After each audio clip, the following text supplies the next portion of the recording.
Po novom zakonu procenu vrednosti nepokretnosti moći će da radi svako ko ima najmanje 4 godine bilo kog fakulteta, 3 godine iskustva u procenjivanju, ko prođe obuku, položi ispit. To znači da će, na primjer, stomatolog moći da procenjuje vrednost mostova, puteva, vodovodnih instalacija, objašnjavaju stručnjaci.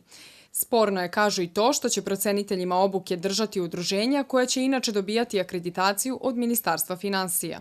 Mi na fakultetu imamo organizovan sistem edukacije iz oblasti procena vrednosti. Imamo master studije koje traju 2 godine, imamo specijalističke studije, imamo zaista ozbiljne kurseve gde se građevinski inženjeri, odnosno i budući građevinski inženjeri, edukuju iz oblasti građevinarstva na nekim programima koji su akreditovani kod Ministarstva prosvete i ne priznavati značaj takvim nekim institucijama i obrazovanju koje je stečeno, zaista smatram da nije u najmanju ruku korektno. Iako veštaci imaju rješenje Ministarstva pravde da mogu da rade procene vrednosti nepokretnosti, po novom zakonu neće moći da nastave da se bave tim poslom bez licence Ministarstva finansija. A da bi je dobili, potrebno je i da oni prođu obuku i polože ispit, što će ih, kažu, koštati oko 1.500 evra.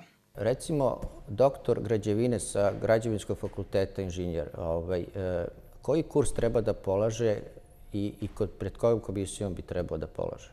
Trenutno postoji 6.878 veštaka u Srbiji. Od 6.878, 75% su doktori nauka, a 15% magistri. Iz Ministarstva finansija odgovaraju saopštenjem. Cilj donošenja zakona o uređenju profesije procenitelja vrednosti nepokretnosti jeste da dovede do usklađivanja s evropskim standardima, pouzdanije procene, veće odgovornosti za one koji donose pogrešne procene i stručnih procenitelja. Struka predlaže da se prvo izmeni zakon o sudskim veštacima koji je ocenjuju zastareo, a tek onda donose novi propisi.